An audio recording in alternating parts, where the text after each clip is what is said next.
ورحمة الله وبركاته.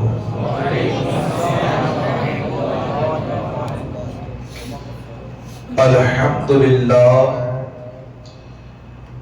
لله الذي أبدع الأفلاك والأرضين، والصلاة والسلام على من كان نبيا وآدم بين الماء والطين، وعلى آله وأصحابه أجمعين. أما بعد، فأعوذ بالله من الشيطان الرجيم. بسم الله الرحمن الرحيم. قد جاءكم من الله نور وكتاب مبين. آمنت بالله صدق الله المولان العظيم وصدق رسوله النبي الأمين المكين الكريم، ونحن على ذلك لمن الشاهدين والشاكرين والذاكرين والحمد لله رب العالمین. وہ نور نہیں ملتا چاند ستاروں میں جو نور چمکتا ہے مدینے کے دلکش میناروں میں. اور بے زباں پتھروں کو بخش دی زباں، اتنی طاقت ہے میرے نبی کے اشاروں میں. اور ملائکہ ان کے در پہ باری باری نعت پڑھتے ہیں. سکندر بن کے طیبہ میں بھکاری نعت پڑھتے ہیں. ایسا سوارا ہے خدا نے میرے سرکار کی صورت کو، نظر پڑتے ہی پتھر کے پجاری نعت پڑھتے ہیں. العلا بکمالہ کشف الدجا بجمالہ حسنت جمیع خصالہ صلوا علیہ وآلہ وسلموا تسلیما. اللہم صلی علی سیدنا مولانا محمد مبارک وسلم. صلاۃ و سلام علیک یا رسول اللہ صلی اللہ تعالی علیہ وسلم. یہ آج کی سیرت مصطفیٰ صلی اللہ علیہ وسلم کے حوالے سے یہ تیسری محفل ہے، جہاں سے انشاءاللہ بات کو ہم نے کل چھوڑا تھا وہیں سے انشاءاللہ آگے بڑھائیں گے. اس سے پہلے آئیے کچھ اشعار نعت مقبول صلی اللہ تعالی علیہ وسلم کے پیش کرتا ہوں، مل کر کے محبت کے ساتھ پڑھیں. کہتے یا رسول اللہ، مل کے پڑھیے گا. اللہ حضور کے صدقے میں حضور کی نظر ہو جائے. بس حضور کی ایک توجہ ہو گئی تو انشاءاللہ ہمارا آنا کامیاب ہو جائے گا. یا نبی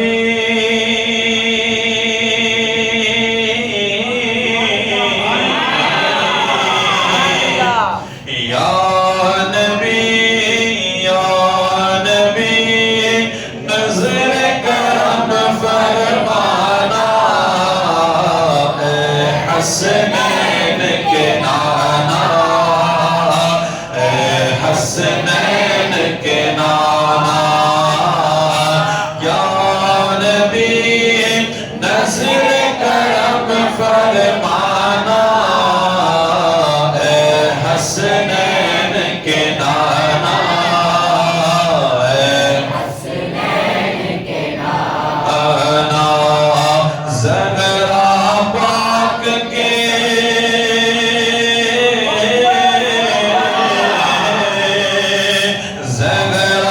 پاک کے صدقے ہم کو طیبہ میں بلانا،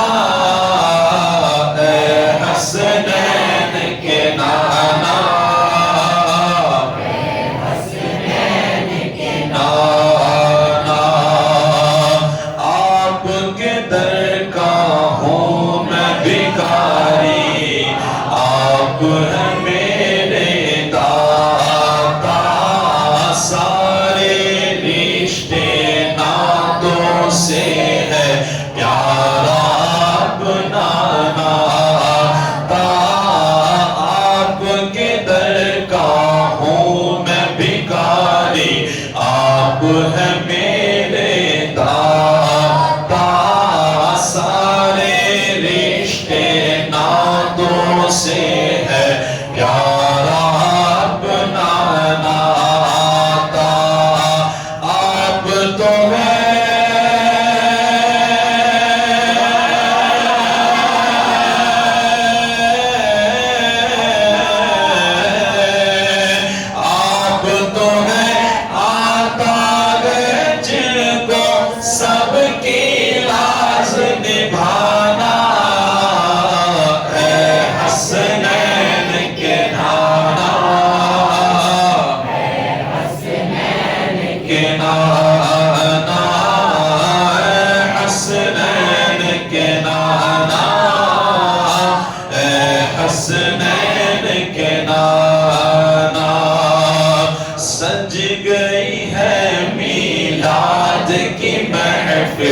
کیا ہے خوب نظارہ، کیف و مستی میں ڈوبا ہے، دیکھو عالم سارا، سج گئی ہے میلاد کی محفل، کیا ہے خوب نظارہ، کیف و مستی میں ڈوبا ہے، دیکھو عالم سارا ڈھونڈ رہی ہے،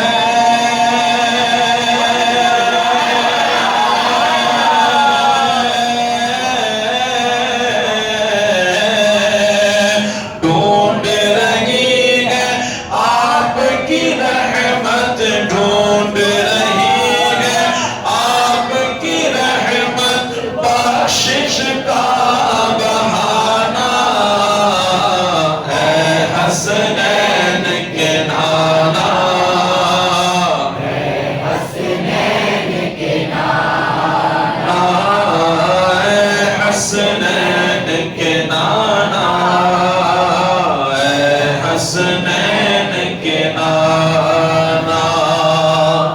ایک آخری شعر مولا علی کی شان میں ہے، دل کرتا ہے کہ آپ کو سناؤں، محبت کے ساتھ کہہ دے سبحان اللہ۔ آپ نے جس کو مولا بنایا وہ میرا مولا ہو، نس نس بولے علی علی، کچھ ایسا جام عطا ہو، آپ نے جس کو مولا بنایا وہ میرا مولا ہو، نس نس بولے علی علی، کچھ ایسا جام عطا ہو، دیکھنے والے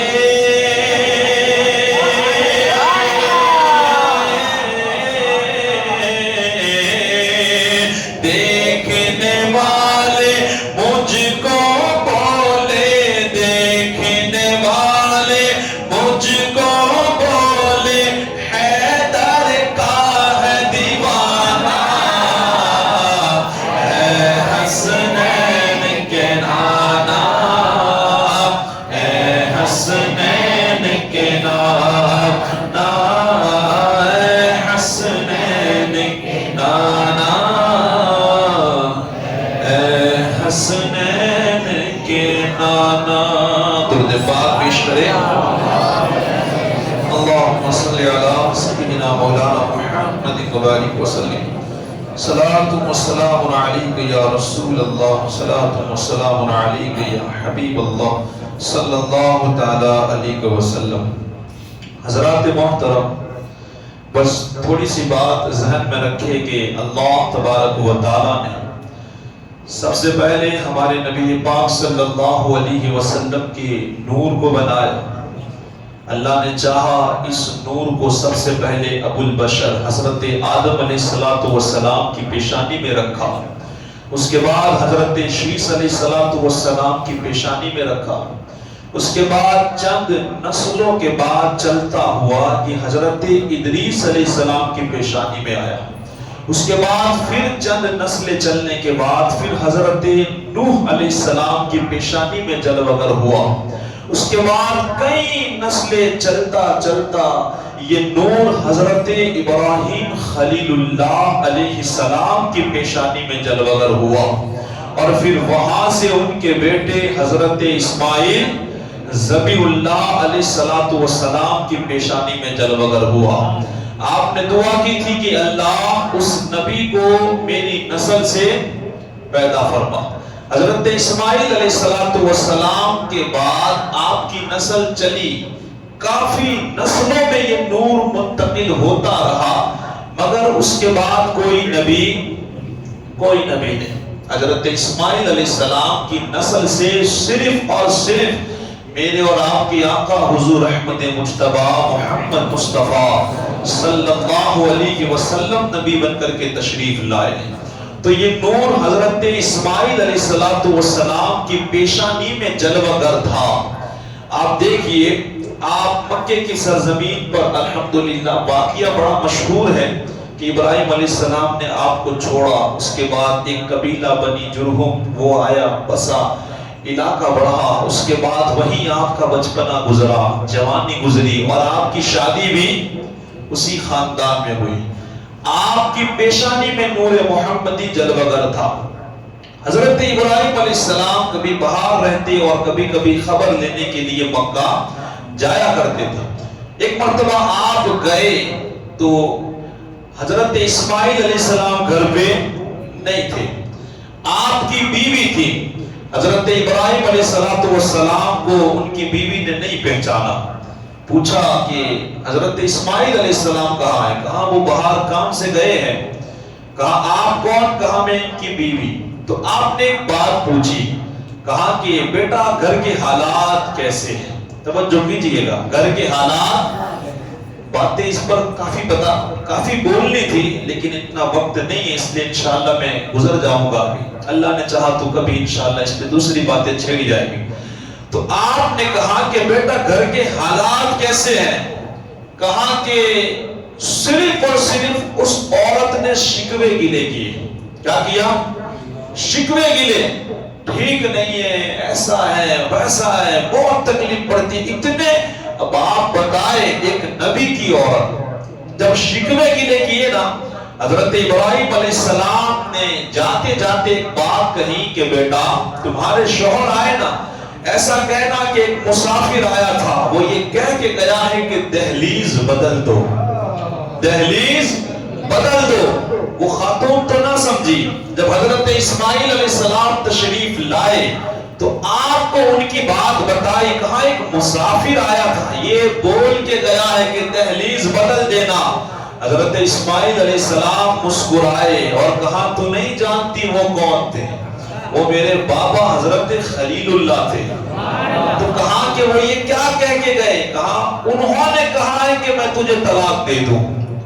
کیا محبت تھی، کیا تعلیم تھی کہ ابا نے ایک جملہ کہا، عورت نہیں سمجھ سکتی لیکن بیٹا کیسی تعلیم دی ہو، کیسی تعلیم دی ہوگی۔ آج افسوس ہو رہا ہے، بچے مدرسے میں آتے ہیں نا تو بسم اللہ پڑھنا نہیں آتی، پہلا کلمہ پڑھنا نہیں آتا۔ ارے 4 سال 5 سال ماں باپ کی گود میں رہا، ایک کلمہ تک نہ سکھا پائے۔ یار بتائے نا، ایک کلمہ تک نہ سکھا پائے، اس سے A for B for C for D for سب یاد ہے، کلمہ نہیں آتا ہے، بسم اللہ تک وہ نہیں پڑھ پاتا۔ اتنی محنت، میں پوچھتا ہوں ماں باپ اتنا بھی دھیان دینے کو تیار ہے؟ یہاں دیکھیں اللہ اکبر، دور رہتے ہیں لیکن نگاہ کیسی ہے اپنے بچوں پہ۔ حضرت اسماعیل علیہ السلام نے اس عورت کو طلاق دی تھی۔ اب آپ پھر کافی عرصے کے بعد آپ پھر آئے تو تب بھی حضرت اسماعیل علیہ السلام گھر میں موجود نہیں تھے۔ جب نہیں تھے تو دوسری عورت تھی، پوچھا بیٹا کیسے حالات ہیں؟ تو ہر بات پہ وہ اللہ کا شکر ادا کر رہے ہیں، ہر بات پہ، ایسا لگتا تھا جیسے اس کی زندگی میں کوئی تکلیف ہی نہیں ہے، اتنی خوش ہے وہ۔ تو حضرت ابراہیم علیہ السلام نے کہا بیٹا آپ کے شوہر آئے تو بتائیے گا، ایک مسافر آیا اور بول کے گیا ہے کہ دہلیز مت بدل۔ جب آپ آئے تو آپ کو خبر دی۔ حضرت اسماعیل علیہ السلام نے کہا کہ جانتی ہو وہ میرے بابا تھے اور یہ کہہ کے گئے ہیں کہ تمہیں کبھی طلاق، کیونکہ حضرت ابراہیم علیہ السلام جانتے تھے نبی کا نور کبھی ایسی عورت میں منتقل نہیں ہو سکتا جو صرف شکوے گلے کرنا جانتی ہو۔ کیا ایسو کی اولاد سے نبی پیدا ہوگی؟ آپ نے طلاق دلوا دی، بیٹا تیرے پشت میں نور محمدی جلوہ گر ہے، تیری پیشانی میں نور، اس کو آگے منتقل ہونا ہے، وہ ظاہر ہونے والا ہے۔ اللہ اکبر، پھر یہ نور آگے بڑھا، یہ آگے بڑھا۔ اس کے بعد کئی نسلیں چلتا چلتا چلتا ایک بزرگ ہے حضرت عدنان رضی اللہ تعالی۔ یہ عدنان کون ہے؟ جن کا پتہ اللہ کے رسول نے خود بتایا۔ جب حضور اپنا نسب نامہ گناتے تو کہاں تک گناتے؟ حضرت عدنان تک۔ تو یہ نور چلتا چلتا حضرت عدنان رضی اللہ تعالیٰ عنہ کی پیشانی میں آیا۔ حضرت عدنان وہ پہلے انسان ہیں جنہوں نے کعبہ شریف پر گلاب چڑھایا تھا۔ سب سے پہلے گلاب چڑھانے والے کون؟ حضرت عدنان۔ آج ہمیں ایک تانا دیا جاتا ہے، ایک تانا، وہ اللہ کے ولیوں کی بھی قدر نہ کر سکے۔ کاش یہ سوچتا کہ کس کے بارے میں بات کرتے ہیں۔ کہتے ہیں کہ ان ولیوں کے مزارات پر چادر کیوں چڑھاتے ہو؟ کیا انہیں دھن لگتی ہے؟ کیا انہیں دھن لگتی ہے؟ اب ہمارا سنی نہیں جانتا تو کہہ دیتا ہے ہاں بھائی دھن لگتی ہے، بول کیا کرے گا۔ لیکن الحمدللہ آپ جواب سنیں، کبھی ملے تو پوچھئے گا، ان سے پوچھئے گا کہ بھئی یہ بتاؤ کہ کعبے پر گلاب کیوں چڑھایا جاتا ہے؟ کیا اسے دھن لگتی ہے؟ کعبے پر کیوں گلاب؟ ان کے گھر میں جا کے دیکھئے گا قرآن پہ جزدان چڑھایا ہے، پوچھئے کیا قرآن کو دھن لگتی ہے؟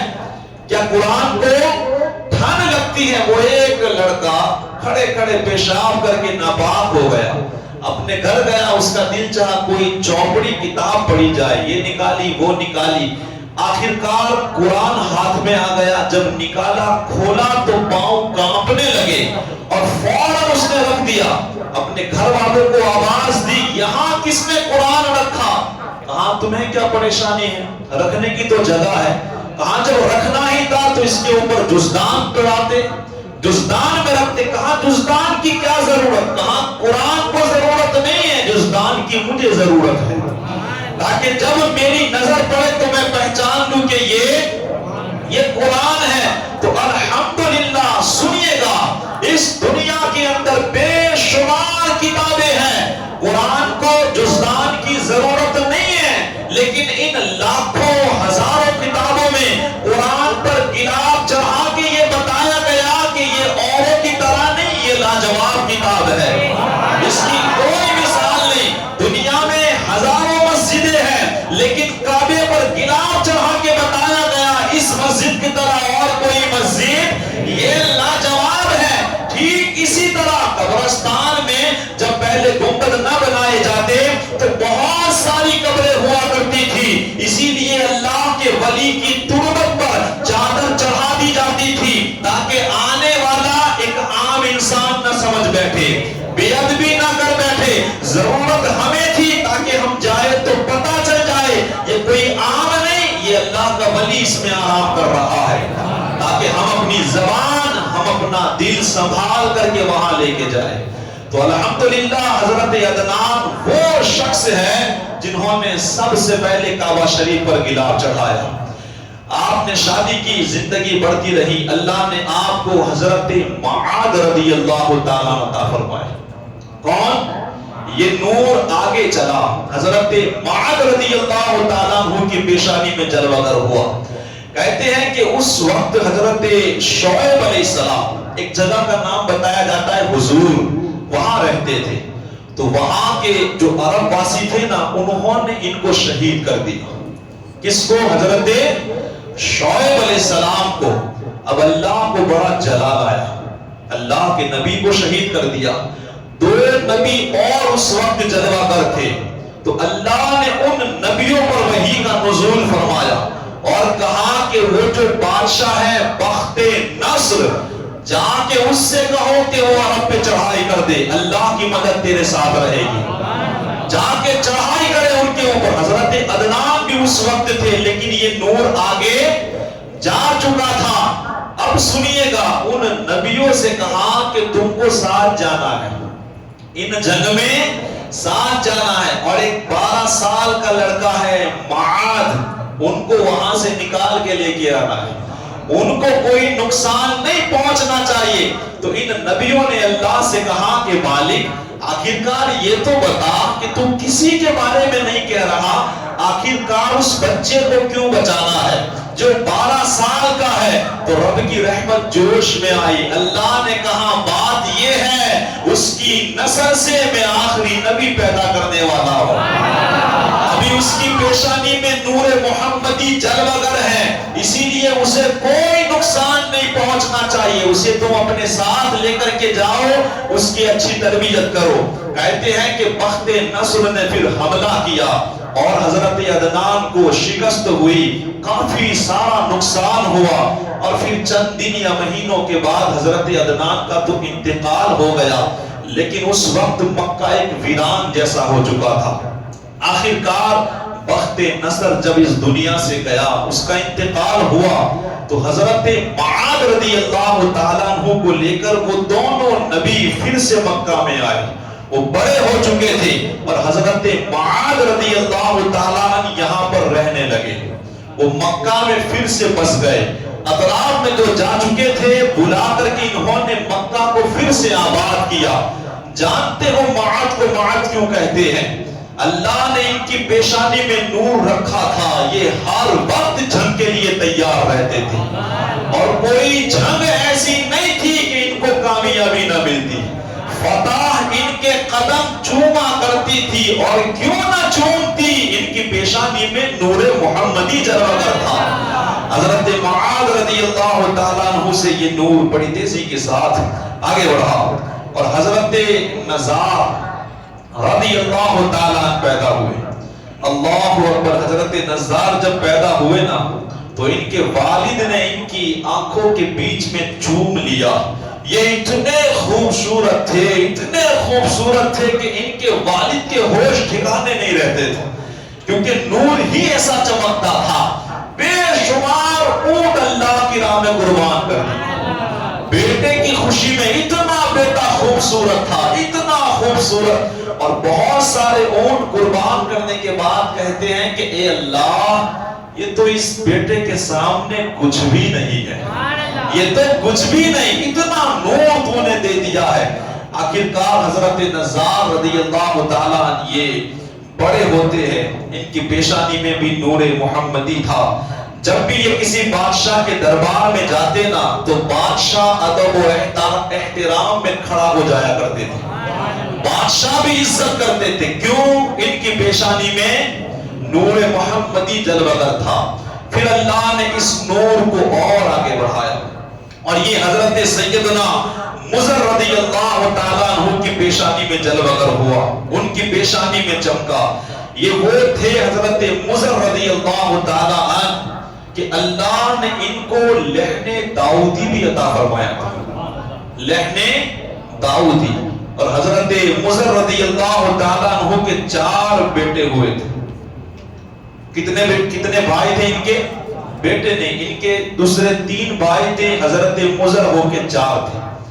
حضرت نزار جو ان کے والد تھے، انہوں نے انتقال کرتے کرتے ایک بات کہی تھی کہ بیٹا کبھی آپس میں جھگڑا ہو جائے نا کسی بابت کو لے کر کے، تو ایک پتہ بتایا تھا کہ وہاں جا کر کے فیصلہ کر لینا۔ دیکھیے باپ کو بھی کیسے معلوم ہوگا، کہاں اگر کبھی جھگڑا ہو جائے تو وہاں جا کر کے فیصلہ کر لینا، کہاں باوجود ٹھیک ہے۔ کہتے ہیں کہ جب ان کے باپ دنیا سے گئے، چند دنوں کے بعد واقعی ان میں جھگڑا ہو گیا۔ جب جھگڑا ہوا، کچھ ملکیت کی بات تھی، کہتے ہیں کہ ان میں 2 کافر بتائے جاتے ہیں اور 2 مومن۔ جب جھگڑا ہوا، انہوں نے کہا چلو نا، ہمارے باپ نے ہمیں ایک بندے کا پتہ بتایا ہے، وہاں جا کر کے اپنا فیصلہ کرا لیتے ہیں۔ جب یہ 4 لوگ چلے تو راستے میں ایسا ان کو محسوس ہوا کہ یہ گھاس کوئی چڑھ کے گیا ہے۔ حضرت مضر رضی اللہ تعالیٰ عنہ بولے کہ یہ اونٹ چڑھ کے گیا ہے اور یہ کانا ہے۔ ذرا ان کا ذہن میں آپ کو بتانا چاہوں گا، یہ کیسا ہے؟ یہ کانا ہے۔ تو دوسرے بھائی نے کہا کہ یہ اونٹ لنگڑا بھی ہے۔ تو تیسرا بھائی بولا کہ یہ اونٹ کی پونچھ نہیں ہے، کسی نے کاٹ دی ہے۔ تو چوتھا بھائی بولا یہ بھاگا ہوا ہے، یہ بھاگا ہوا ہے۔ اب تھوڑی دور گئے کہ ایک بندہ ملا اور اسی نے پوچھ لیا کیا تم نے میرا اونٹ دیکھا ہے؟ حضرت مضر بولے کیا وہ کانا ہے؟ کہا ہاں وہ کانا ہے۔ دوسرے بولے کیا وہ لنگڑا ہے؟ کہا ہاں وہ لنگڑا ہے۔ تیسرے بولے کیا وہ بھاگا ہوا ہے؟ کہا ہاں بھاگا ہوا ہے۔ تو چوتھے بولے کیا اس کی پونچھ کٹی ہوئی ہے؟ کہا ہاں پونچھ کٹی ہوئی ہے۔ کہا جلدی بتاؤ میرا اونٹ کہاں ہے؟ کہا ہم نے نہیں دیکھا ہے، ہم نے۔ وہ کہہ رہا ہے یار عجیب بات ہے، آگے سے دیکھا کہ کانا ہے، پیچھے سے بھی دیکھ لیا پونچھ کٹی ہے، نشانیاں بتا رہے ہو اور کہہ رہے ہم نے نہیں دیکھا. کہاں واقعی ہم نے نہیں دیکھا. کہاں تم کہاں جا رہے ہو؟ کہاں ہم تو اپنا ہی فیصلہ کرانے جا رہے ہیں. کہاں میں بھی تمہارا مقدمہ درج کرتا ہوں. وہ بھی ساتھ میں چلا. اب جو بندہ تھا بڑا مشہور تھا, گیا, وہ اونٹ والے نے اپنی بات پہلے رکھی. کہا کہ انہوں نے میرا اونٹ دیکھا ہے لیکن دکھانے کے لیے تیار نہیں ہو رہے ہیں. تو اس نے پوچھا کہ بھائی تم نے اونٹ دیکھا ہے؟ کہا نہیں, ہم نے اونٹ دیکھا نہیں ہے. تو کہا پھر تم نشانی کیسے بتا رہے ہو؟ تو حضرت مضر کہتے ہیں کہ میں نے دیکھا ایک راستے سے گھاس چری ہوئی ہے اور دوسرے طرف گھاس صحیح سلامت ہے. میں سمجھ گیا یہ کانا ہے, اس لیے ادھر اس کو دکھتا نہیں ہے. دوسرے بھائی سے پوچھا تم نے کیسے کہا یہ لگ رہا ہے؟ وہ بولے کہ میں نے دیکھا اس کے کچھ پاؤں کے نشان صحیح پڑ رہے تھے اور کچھ نہیں دکھائی دے رہے. میں سمجھ گیا کہ یہ لگ رہا ہے, اسی لیے ایک پاؤں صحیح نہیں پڑ رہا ہے. تو تیسرے سے پوچھا تم کو کیسے پتا کہ اس کی پونچھ نہیں ہے؟ وہ بولے کہ میں نے دیکھا اس کی جو مینگنیاں تھی نا وہ بالکل صحیح سلامت تھی. اگر پونچھ ہوتی وہ ہلاتا تو وہ کچھ نہ کچھ تو ٹوٹتی, لیکن صحیح سلامت تھی. میں سمجھ گیا اس کی ڈوم نہیں ہے. تو چوتھے سے پوچھا کہ تم نے کیسے کہا کہ یہ بھاگا ہوا ہے؟ کہا میں نے دیکھا یہ تھوڑی کھاتا ہے, تھوڑی آگے سے کھا رہا ہے, تھوڑی چھوڑ دے رہا ہے, یہ گھبرا رہا ہے, اسی لیے صحیح طرح چڑھتا نہیں. میں نے کہا ضرور یہ بھاگا ہوا ہے. اس بندے نے کہا کہ او اونٹ والے جا اپنا اونٹ تلاش کر, انہوں نے واقعی نہیں دیکھا ہے. اس کے بعد وہ پوچھنے لگا آپ ہو کون اور یہاں کیوں آئے ہو؟ کہا ہم حضرت نزار کے بیٹے ہیں اور اپنا فیصلہ کرانے کے لیے آئے. وہ بندہ کہنے لگا ارے اتنے ہوشیار ہو, بغیر دیکھے پتہ لگا لیتے ہو, اور میرے پاس فیصلہ. کہا ہاں ہمارے باپ نے تمہارا ہی پتہ بتایا. اس نے کہا چلو ٹھیک ہے, پہلے آپ کی دعوت ہو جائے پھر آپ کا فیصلہ ہو جائے. کہتے ہیں کہ گوشت وغیرہ پکا تھا, انہوں نے کھایا. انگور کی شربت یا پھر وہ شراب بنی ہو, ہوتا ہے نا, ہو سکتا ہے کہ اس دور میں پیتے ہو, ان کی شریعت میں جائز ہو. جیسے ہمارے اسلام میں شروعات میں لوگ شراب پیتے تھے, اس کے بعد اللہ کے رسول نے اسے حرام کر دیا. صحابہ کی کیا محبت تھی کہ پھر انہوں نے ہاتھ تک نہیں لگایا. کاش اللہ ہمیں وہ محبت عطا فرما دے.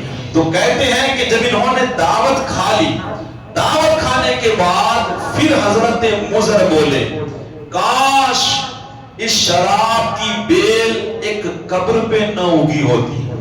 کیا بولے؟ وہ بندہ سن کے حیران ہو گیا, کاش اس انگور کی بیل قبر پہ نہ اگی ہوتی.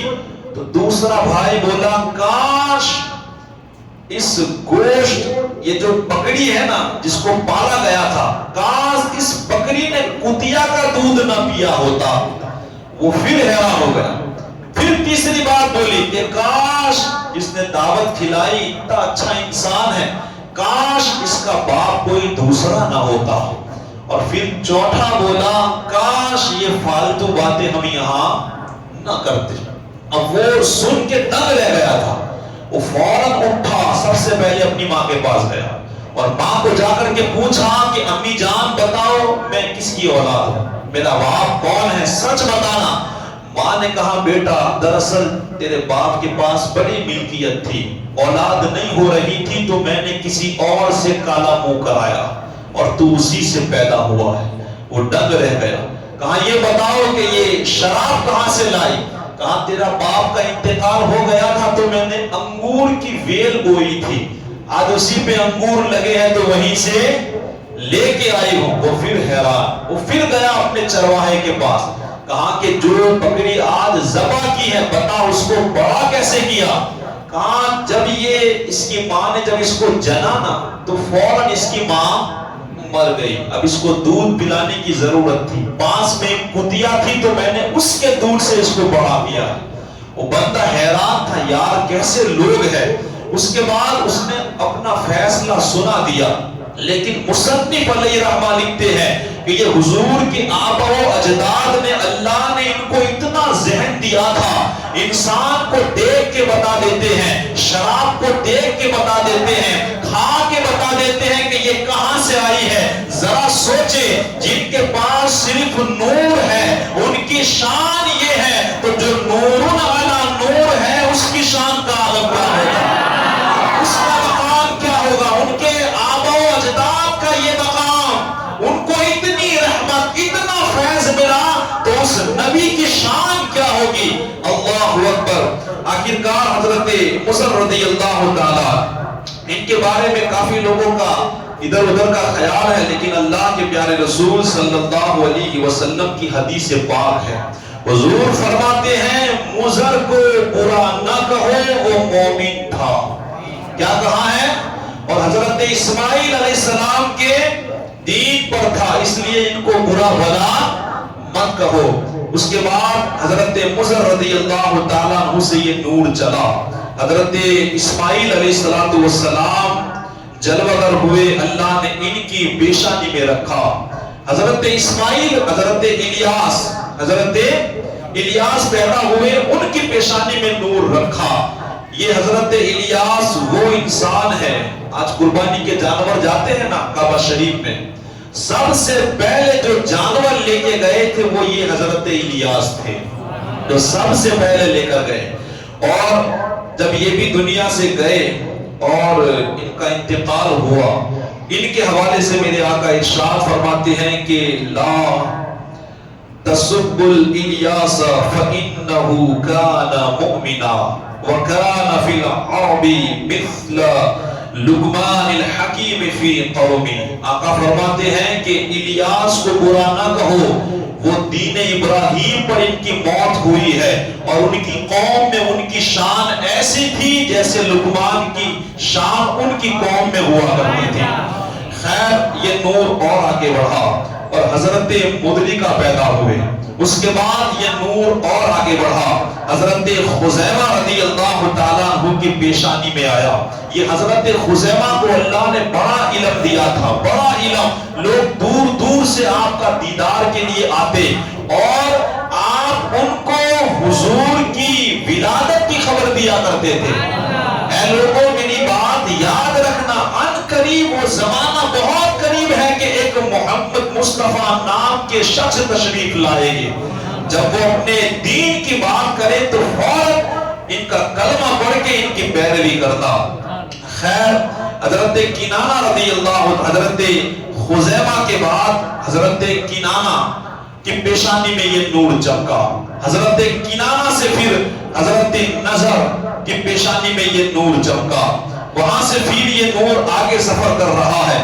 حضرت مالک رضی اللہ تعالیٰ، ان کی پیشانی میں یہ نور چمکا. اس کے بعد حضرت فہر پیدا ہوئے، ان کی پیشانی میں نور چمکا. میں تیزی کے ساتھ اسی لیے گزر رہا ہوں کہ انشاءاللہ وقت ہمارے پاس بڑا کم ہے. حضرت فہر اللہ اکبر، ان کی بڑی شان ہے، یہ بڑی طاقت کے مالک تھے. ان کے زمانے میں ایک بادشاہ تھا حسان بن عبد الکلال الحمیری. اس کی کیا نیت تھی جانتے ہو کہ یہ حجر اسود، یہ مقام ابراہیم، اس کعبے کو اٹھا کر کے لے جاؤ اور یمن میں لے جاؤ تاکہ وہاں لوگ آئے.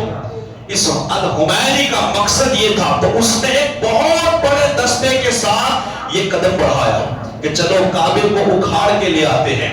حضرت فہر حضور کے داداؤں میں اس وقت حضرت فہر رضی اللہ تعالیٰ تھے. ان کو جب پتا چلا کہ وہ آگے بڑھ رہا ہے تو آپ نے ایک فوج کا دستہ تیار کرا لیا. اگل بغل کے جتنے قبیلے والے تھے ان کو اپنے جھنڈے کے نیچے کر لیا اور اس شان سے لڑے، اس شان سے لڑے کہ الحمیری کو اللہ نے شکست دے دی اور اس کو قید کر لیا گیا. الحمدللہ آپ کو کامیابی کیوں نہ ملتی، آپ کی پیشانی میں نور محمدی جلوہ گر تھا. آپ دیکھیں کعبے کی حفاظت کی باری آئی، آپ نے ضرور کی ہے. ہم مسلمانوں کی بھی یہ ذمہ داری ہے، جب جب اسلام کی بات آئے ہمیں حفاظت کرنا پڑے گی.